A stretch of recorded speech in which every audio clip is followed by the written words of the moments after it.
Arkadaşlar bak tam arkamda Köln Nehri içerisinde hareket halinde görmüş olduğunuz yataklı gemi Rhein Nehri içerisinde. Yine aynı şekilde yukarıya doğru güneş gözüme geliyor. Biraz kenara kayayım.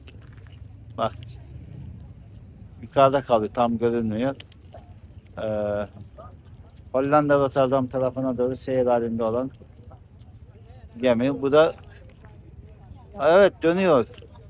Koskoca nehrin ortasında dönüyor arkadaşlar.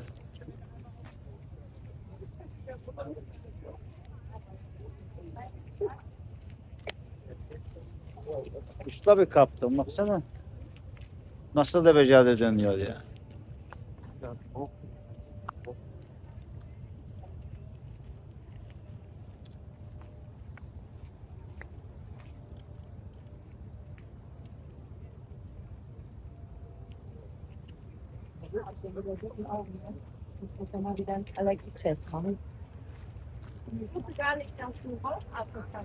Arkasındaki bayrak Basel. İsviçre bayrağı. Ja, doch, du hast meiner war der Steuerberater. Ich will, dass er sich ein Steuerberater, der war schuld. Ja. Das war mein Ex. Tabii ya. Bak gördüğünüz gibi dönüyor bu gemi.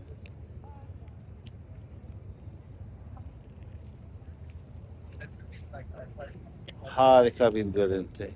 Geride neler olup bitiyor? Köln. Döndü. Vallahi döndü yani. Birçok şoförden daha şoför.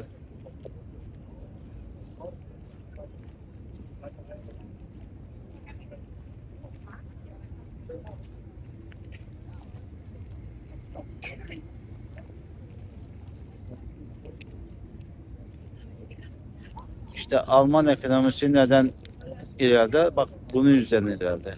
Her türlü taşımacılık nehirde serbest. Yanıcı, patlayıcı, parlayıcılar zaten denizlerine yapılıyor.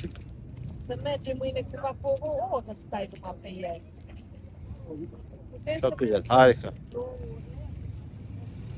Ve Dom Kilisesi. Hadi tschüss. Görüşürüz.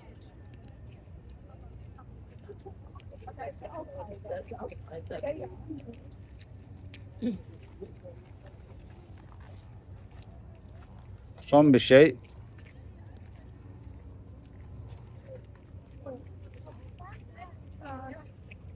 Takipte kalın. Kanalı izlemeyi unutmayın arkadaşlar. Hadi hepinize şimdi selamlar, saygılar sunuyorum. Görüşmek üzere. Tschüss. Burada biraz soda. Köln 200 tane bira çeşidi varsa 200 tane var mıdır? var olmaz mı? Nerede biri? Bu da onların şeyi. Türk lirasını oturup içebiliyor. Evet.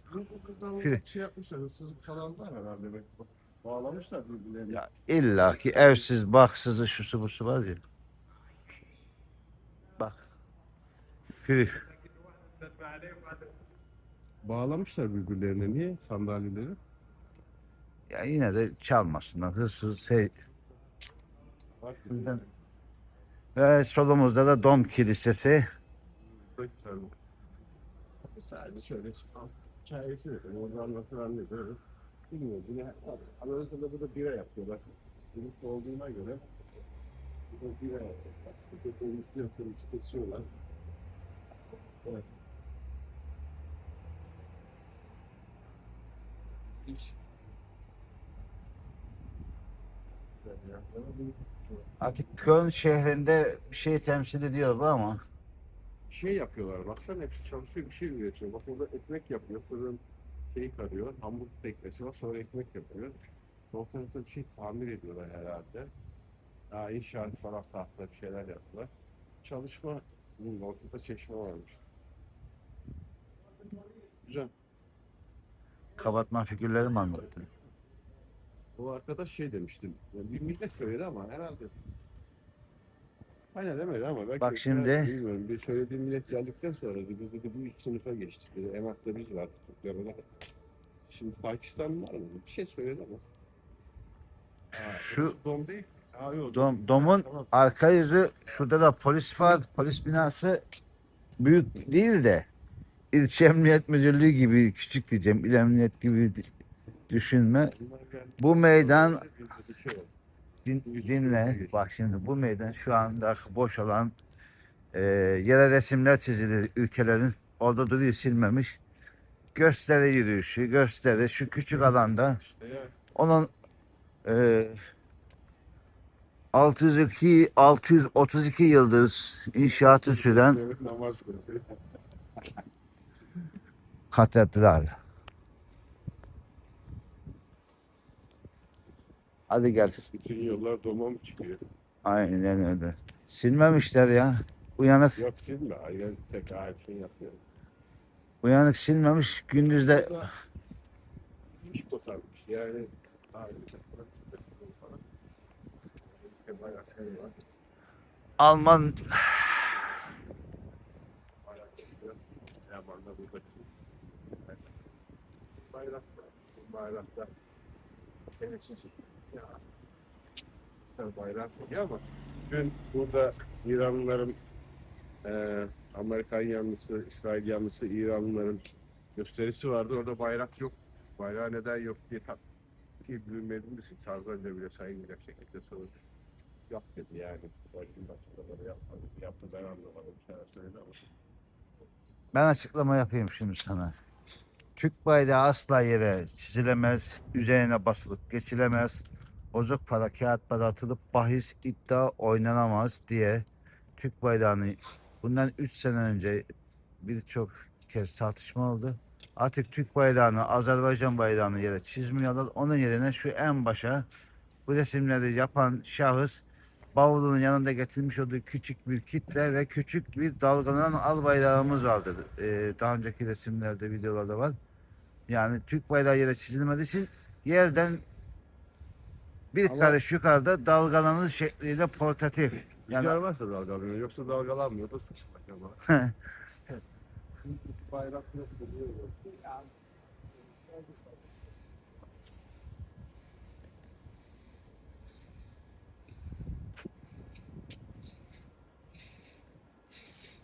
gündüz bu meydan kalabalık oluyor ve kiralık bisiklet.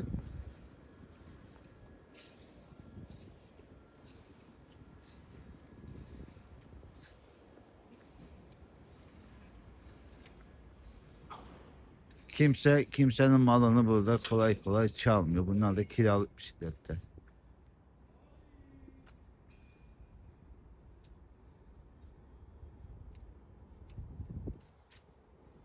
Kırmıyor, dökmüyor.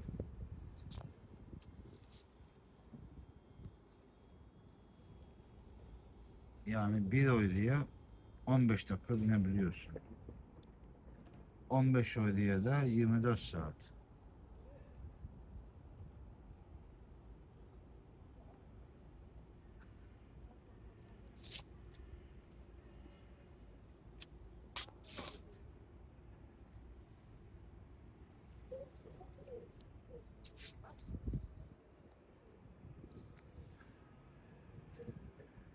Follow me Sadık. Follow me her Sadık.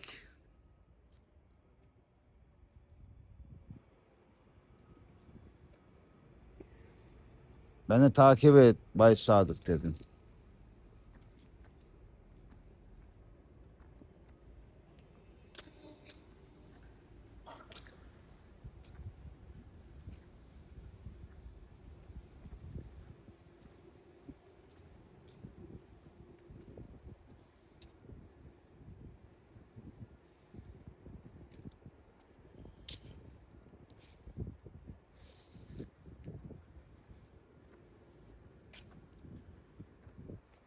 Louis Vuitton.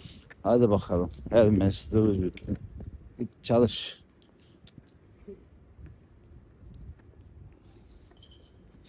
En baba markalardan bir tanesi. Evet. Meydan yıkanmış. Islak. Yağmur yağmadı. Bir şey olmadı.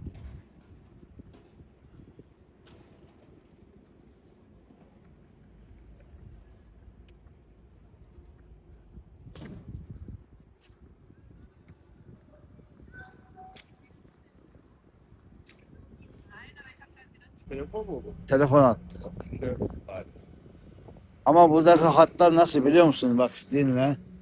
Türkiye'de 30 GB alsan veya 60 GB alsan çok sürmüyor. Bitiyor ya. Şimdi bunlar da telefonu sana bedava veriyor.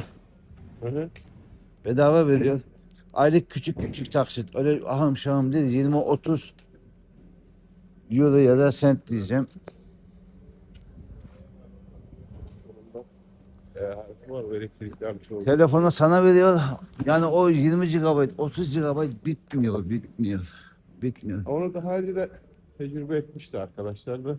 Sana verdiği 20 GB aslında 20 GB değil, 10 GB gibi hemen boşalıyor, hemen bitiyor. Bu sokak da yine en kalabalık caddeden, alışveriş merkezlerinden biri.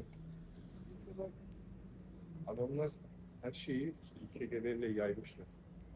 Sadece İstanbul'da yaymışlar.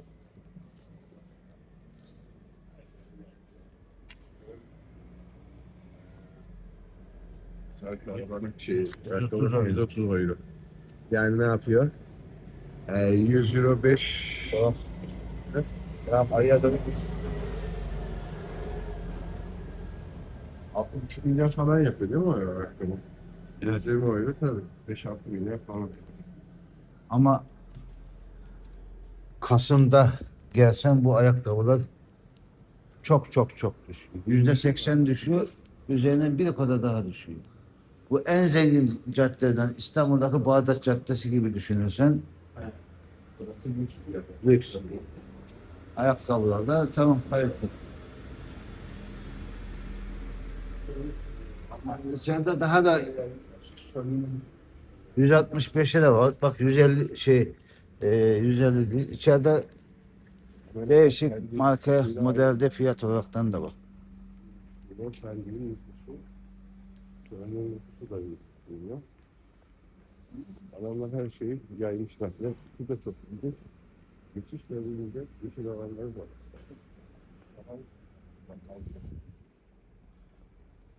Öyle.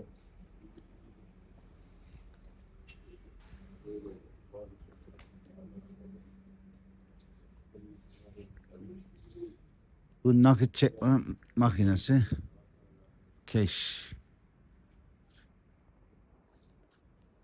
Burada beni çeksene.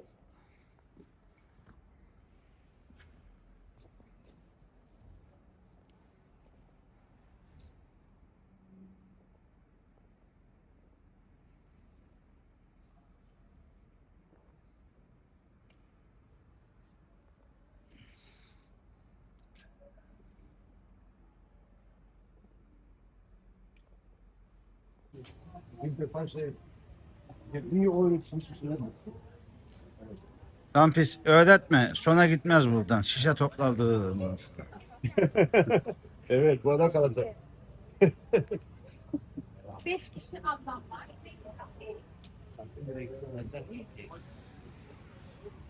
Süt, milk. Kapandı.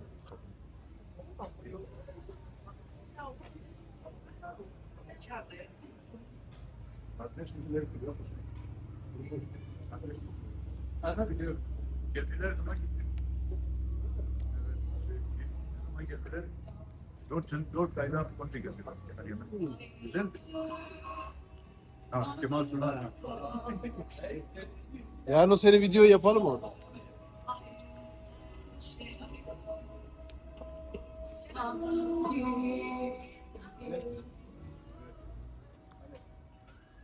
Aleppo şey, Aa ya şey Başladı. Yoktu. Balkon yoktu. Adamlar şimdi var ya alasını yap. Abi nasıl unuttum? Tuvalet. Tak. Apartmanda mesela merdiven dönüyorsun ya karşıda bir tuvalet. Aşağıda bodrumda yıkama yeri, yıkanma yeri. Tamam mı? Bunların hep mahzenleri var.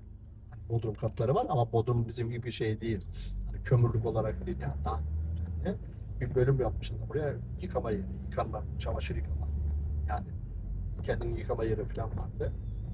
Şimdi değişti tabii tamam. Evde yok. Değişik bir tür ya. Mesela okul kız. Tabii o zamanlar adamlar radar mesela kurma radar getirmiş koymuş oraya. Kültür Başladı. yoktu.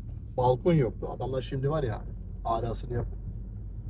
Abi nasıl orada tuvalet var? Tabii. Apartmanda mesela merdiven dönüyorsun ya karşıda bir tuvalet. Aşağıda bodrumda yıkama yeri, yıkanma yeri. Tamam mı? Bunların hep mahzenleri var. Hani bodrum katları var ama bodrum bizim gibi bir şey değil. Hani kömürlük olarak değil yani daha düzenli. Bir bölüm yapmışlar buraya yıkama yeri, yıkanma, çamaşır yıkama. Yani kendin yıkama yeri falan vardı. Şimdi değişti tabii tamam. Evde yok. Değişik bir tür ya. Mesela okul kız. Tabii o zamanlar adamlar radar mesela kurma radar getirmiş koymuş oraya. Girişte abi meşhur kravat var ya. He bizim Alman He, hocasının da Alman öyle var. kravat, Sofra bezi gibi başında koskocaman. fotel, üstünde pardüse. Tamam mı? Böyle geldi ki kapıdan çıkan der ki bu fabrikanın sahibi. Burada alışveriş ne yapılır, ne alınabilir, ne ucuzdur. Giderken Elektriğe geçiyor. İşte telefon. spor ayakkabı falan. Hepsi yani hepsi var. Sen biliyor musun abi nerede giderken bir kendime spor ayakkabı aldım. Ya burada şey var işte. Deichmann falan var ya Türkiye'de. He Deichmann. Deichmann var mesela. AVM'nin içinde mağazalar var. Spor mağazalar mesela Nike şeyin kendi mağazaları var. Mesela bak şurası liman. Öyle diyeyim sana ama şey bot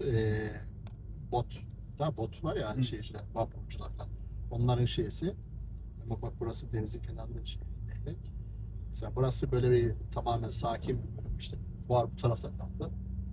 Şimdi bir tam nehrin kenarına geçtik. O nehir bayağı geniş, büyük mü? Gemiler çalışıyor üstünde. Daha şeyden yani adamlar bunu ıslah ettiler. Burada sabit radar var mesela 30'luk. Yani burası şey olduğu için yavaş yavaş dediğim gibi buraya da bir şeyler yapıyorlar. Buralarda yıkıyorlar yani düzenliyorlar kentsel dönüşüm. Bak görüyor musun şehirler? Burada biz araba süremeyiz. Her yerde radara gireriz. Abi ne gördüyse Koymuşlar ki bunu otur- ne, bu şeyi de yani daraz yavaş gitsin. Yavaşlatmak için. Zaten ileride de yine radar var. Yavaşlatmak için. Burası dediğim gibi bak burada park var. Rhine Parkı diyoruz. Biz işte ızgara, piknik yapmak için geliriz. Hemen şurada. hafta sonları öyle mi değerlendiriyor? Yani evet boş zamanda şey yaparız yani. Gideriz, Siz gezeriz. denize falan yüzmeye falan Burada göller var. Burada çok havuz var. Havuz kültürü var. Hani yüzme havuzları var ya. Öyle şeyler var yani. Mesela burada gece partiler olmuş. Yani burası canlı bir yer ama saatleri şeyleri farklı. Mesela bak burada termal şey var, tesisler var. Termal, Türkiye'de termal diyoruz değil mi? O şifalı kaplıca. Ha, mesela bunun bu binanın dış kesiminde yukarıdan giderken görüyorsun. Burada teleferik gidiyor üstten. Nehre karşıya geçiyorsun. Karşı tarafta hayvanat bahçesi var. Mesela geziyorsun, geliyorsun tekrar bilet gidiş dönüş. Buranın şu biten binanın yan tarafı var ya. Orada üstten geçerken görüyorsun çıplaklar. Yani bilet çırılçıplak. Kadın erkek. Sene sex shop nedir? Sex shop. motosiklet hiç görmedim ya. Motosiklet var. Var mı? Şimdi motosiklet adam şehir içinde öyle bizim Türkiye'dekiler gibi herkes işinde kullanır aracını. Ne olursa olsun. Bizde Türkiye'dekiler gibi işte dur gezeyim, hava atayım işte boşuna tur atayım olayı yok. Adam işi varsa kullanır ihtiyacını. Yani Her şeyin bir amacı var ya. Boş Tabii beleş canım, yoksa- adam yok öyle. İşte Ne uğraş var ne o adam. kirlilik yok burada. Onu diyorum ya. Ha yeni nesil Türkler var. Biraz sonra göstereceğim böyle. Boş gezenler var. Bir akşamlar falan gezmeye o tarz gelenler var. Koloni halinde geziyorlar. Normalde bak burası işte park. Görüyorsun. Herkes hava güzel oldu mu yeşil alanlar boş yer yok. Bak bu dondurmacı seyyar gelmiş adam buraya. Burada dondurma satarlar, şey satıyorlar. Ha, burada parka geldi. Böyle. Burası şey gidiyor. Karşıya dondurmacı o kilitli kapı burası. Burası fuar alanı. İşte hemen karşıda oteller. Burası fuar. İşte fuarlar burada oluyor. İşte bölüm işte şeyine göre. Aşağı yukarı 10 tane hallediyoruz. Türkçesi. 10 tane bölüm, bina var. Şey. Tren yolu da Tren var. banliyö, metro gelişmiş herhalde. Tren üstte. Metro aşağıda zaten var. Yıllar. 100 senedir var. Onlarda bir sıkıntı yok. Gebze adam yok. Burası, bu yönümüz şeye gidiyor. Bak mesela bu şeyden dolayı bak benzinlerin fiyatlarına bak. 2 euro oldu benzin mazot. 1.60'tı, 1.70'ti savaştan dolayı. Burada 25 taraf- tane geldi. Bu taraf Leverkusen Bayer fabrikası var ileride. Şey var ya, Bayer ilaç fabrikası. Leverkusen. İşte bu arka tarafımız şeye gidiyor, Bonn tarafa. Buradan işte şunun arkası hemen nehir bölümü. Ha, nehir solda bir Sonra solumuzda.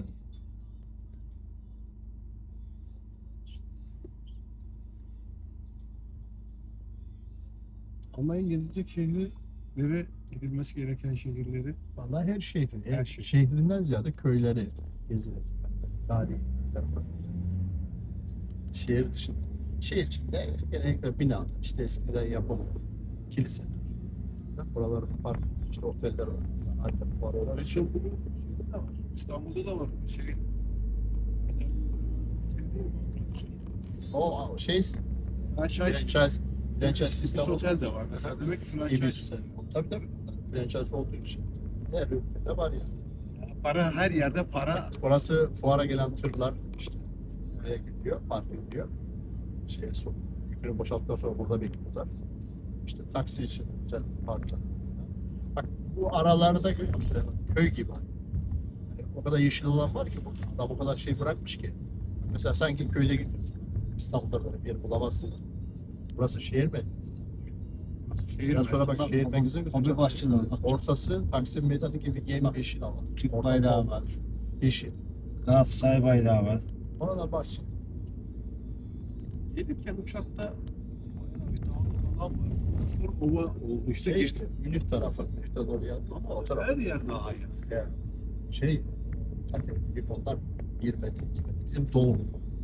Öyle mi? Tabii. Bak Köln düz burası. Ha, düz. Bak şimdi buradan 20 kilometre git. 1 metre kar. Şu anda kar yok ama bir hafta değil. Yani 20 kilometre. Daha başlıyor. Yani ama Köln işte bizim burada bir kış olmuyor, şey olmuyor. Yani burası Burası Türkiye ile bakarsanız hangisi hem teknoloji hem coğrafya olarak Türkiye ile neresi gibidir burası? Ha, şimdi neresi gibidir? İstanbul'un bir kesimi diyeyim yani. Hani Evet, öyle Anadolu düşün. yakası gibi bir yer. Yani aynen öyle düşün. Ama burada bak Ford fabrikası var, ilaç fabrikası var. Tahliye var. Tank fabrikası vardı, kapandı. Burada sanayi. Burada sanayi bir yerde değil. Mesela Türkiye gibi İstanbul, Ankara, İzmir değil. Mesela adam Münih'te yapmış BMW'yi, Dortmund'da yapmış Opel'i, Stuttgart'ta yapmış Mercedes'i. Yaymış hep. Hep yaymış tabii endüstriyi. Nüfusu da yaymış. Her Tabii şeyi canım, her yaymış. şeyi yaymış. Yani. Bir yere koymam. Almanya nüfusu kaç? 50 var. Neresi? Almanya'da. 90 milyon nüfus. 90. Bak, 1,5 milyon şu gördüğün köy yani büyük şehir. Şeyde 4. şehir falan. Yani Almanya'da Berlin, Hamburg, Münih, Köln. Yani Dördüncü büyük şehir ve Evet. nüfusu 1,5 milyon. Hatta diyorum ya bak o kadar Nasıl yaymış? dağıtmışlar. Bir de ama ne yapmış biliyor musun? Bizde şimdi mesela İstanbul diyorsun sen Gebze'den şeye kadar. Mesela Samsun diyorsun Giresun sınırından büyük şehir olarak gelmiş. Orada öyle değil. Köln çok büyük bir şey değil yani. Mesela Alan değil. şöyle diyeyim, Tonya ile Şalpazarı kadar şehir böyle düşün. Yani. Ölçü. Böyle şey yapmamış. Hemen yanında başka şehir var işte Bayern var. Yani mesela burada Berkheim diye bir plaka olan Berkheim bölgesi var. Mesela bir şehir olarak Köln'den 2-3 kat büyük. Yüz ölçüm olarak. Ama dağlık. Boş. Yani ne var orada mesela? Orada daha önce tank fabrikası vardı. Maden, burada mesela kömür madeni var ya, yeryüzünde çıkıyor. Tipte değil. Yeryüzünde, o tarafa gidersen istersin. Böyle bakıyorsun, adam bantlarla kömür alıyor. Boşalan yer, bayağı bir derin yer oluyor. Su dolduruyorlar, göl yapıyorlar. Burada çok var. Deniz olmadığı için. Şeylerin olduğu yer var. Burası Türk caddesine gitmiş. Komşumuz. Taslakların, mazlakların olduğu, aşırı milliyetçilerin olduğu yer. Her yerde mi var? Burada yok. Burada öyle bir şey yok. Burada Leipzig, Dresden, doğuda onların şey var. Ama burada öyle Hani şey bir yapmıyorlar. ara ev yapmışlardı Daha falan. bir yere getirmiyorlar. Artık onları mutlaka mesela her binada diyelim ki 20 daireli bir bina var değil mi? Burada devlet sistemi yerleştiriyor ya. Yerleştirirken her milletten şey koyuyor. 2 tane Alman, 2 tane Türk, 2 tane diğer yabancı binalar hani şey yapıyor. özel şahıs binası. O kendi tercihini yapıyor ama firma, devlete bağlı binalarsa burada sosyal fon evler var. Mesela buranın %70'ini GAG diye bir firma var. Şeyin üzerinde. O almış. Belediyeden. Belediye şey veriyor. Diyor ki sosyal ev olduğu için işte kira bedeli burayı geçemezsin. Mesela bir sınırlama var bölgeye göre. Burada normal çalışan bir polis memuru mesela ev alabilir mi maaşıyla birikim yaparak? Burada asgari ücretle çalışan da ev alır. Öyle Ben- imkanları var. Asgari ücretle çalışan da ev alır burada. Nasıl alırsın?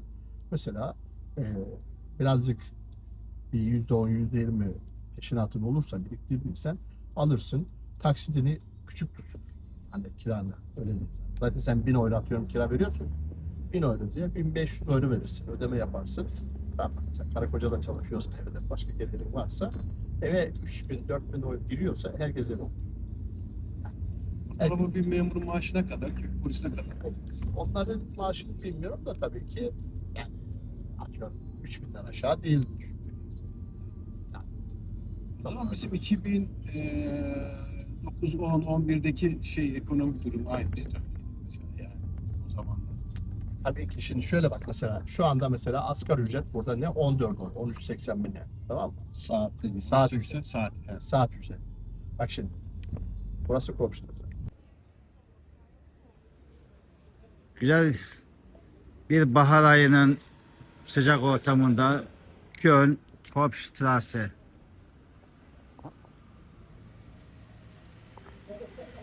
Ramazan ayı dolayısıyla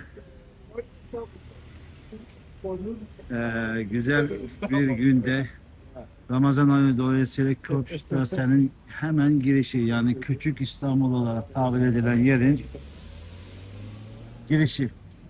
Ne deyin ki öyle? Devam. Şöyle söylersek akşamları oldukça bir kalabalık. Türk Caddesi'nde her şey serbest. Herkes dışarıda.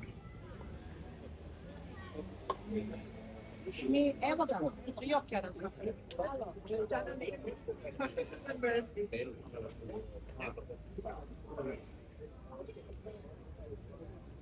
Tabelalar Türkçe, her yer Türk. Türk Caddesi o yani. Aynen. Az bir şey olmaz ya. Yolun ortasından git.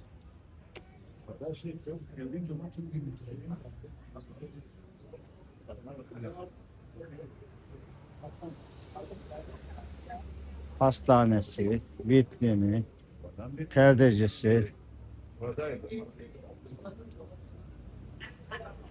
her şeyle tam bir İstanbul veya Anadolu'da herhangi bir şehir gibi olaraktan düşünebilirsin.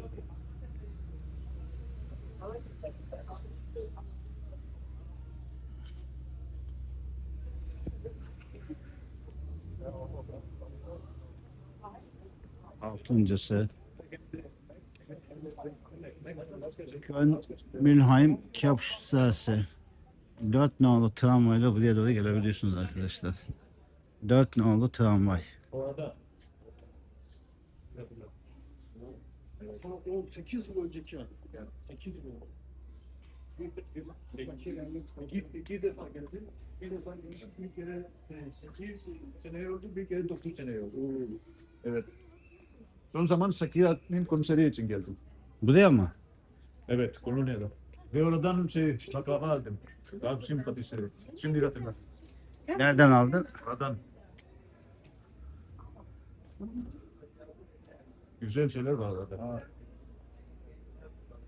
Lahmacuncu öyle mi?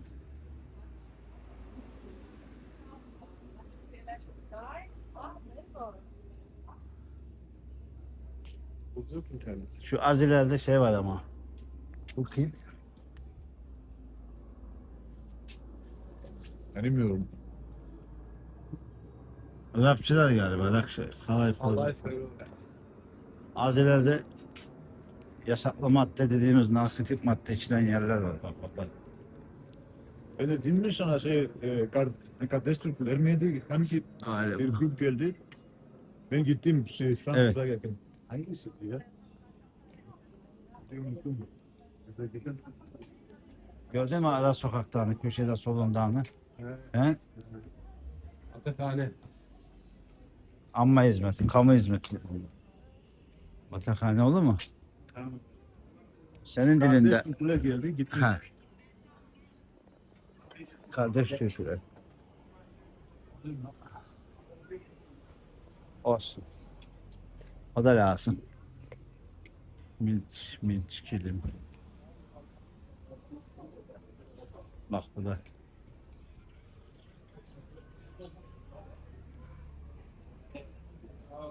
Cadde bu şekilde devam edip gidiyor arkadaşlar. Daha fazla aynı şeyleri göstermeye gerek yok. Köln, Almanya Köln, Straße, Kaupstraße Caddesi'nde aracı dükkanındayız. Doğum gerçekleşen petekler biliyorsunuz daha da çok fazla kararıyor. O anlamda çok zengin mineral kaynağı. Testosteron ve östrojen hormonunu çok iyi tetikleyen, çocuk sahibi olamayanların kür yapabildiği, mide bağırsak kanseri hastalarının da rahatlıkla 3. kemoterapi safhası sonrasına kadar kullanabildiği bir bal cinsi. Almanya'nın balı var mı? Gelmişken. Var efendim. Yani tadabilecek küçük bir Tabii şey ki, var mı? tabii ki tadabilirsiniz. Çiçek balı, ıhlamur balı veya orman balı olarak Ya buraya has. 3 seçenek sunabiliriz size. Bu ya. Bu bölgede balıcılık kendi... Yok şey sadece yo, yo, şey süzme kısmından alabilir miyim? Teşekkür ederim. Buyursunlar. Analiz için götürecekseniz bir parça verebilirim.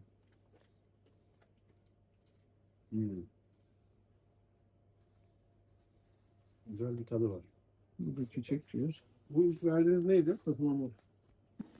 Bir küçük parça demin tatlımaya gözümüz gördü. Biz yiyeceğiz abi, kusura bakma. Buyursunlar. Teşekkür ederim.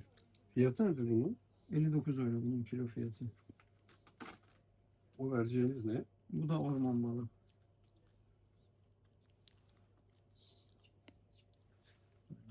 Çöplerini buraya atabilirsiniz. Biz yiyeceğiz.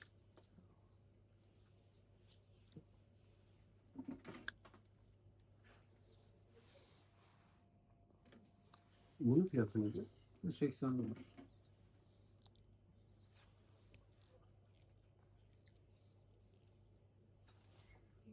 İlk yediğim şunun aroması çok değişik. Öbürü de değişik ama Bu ıhlamur çok güzel, çok farklı bir raihası var değil mi? evet. Lampes. Efendim? Sen de baksana. Ha evet.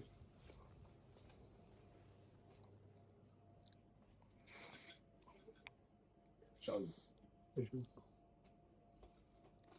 Çok iyi. Aromatik güzel. Ben müşteri arayacağım zaten. Telefon Teşekkür gelmiyor ederim. buradan. Afiyet şifa olsun efendim, sağ olasınız. Kartımı alabilirsiniz. İsminiz neydi? Savaş benim adım. Savaş Bey. Barış için Bu değil yaşıyorum. İnşallah evet. Kötü bir isim. Sevmiyorum ama işte. Neyi sevmiş, öyle değil mi sen? Savaş diye isim olur ya. Yerine koy aldığını. Ben koydum öyle demek istedim. Hoşçakalın. Teşekkür ederiz. Ayağınıza sağlık. Elinize sağlık. İyi akşamlar efendim. Teşekkür ediyorum. İyi çalışmalar. Sağ olun, sağ olun.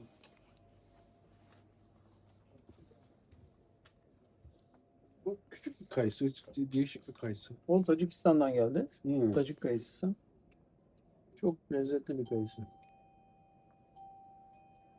Evet.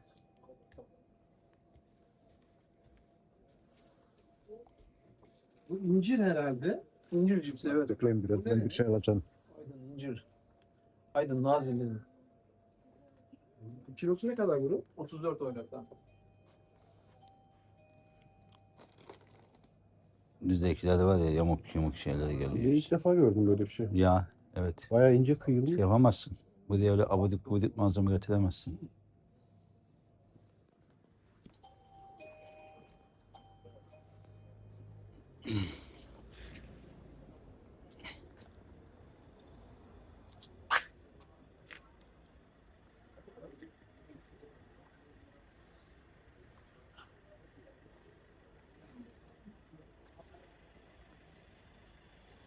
Plakalardan da anlaşılacağı üzere Kopstrasse, Köln, Almanya. Cadde bu şekilde Türk Caddesi olaraktan devam ediyor. Sokak baştan sona biz Türklere ait.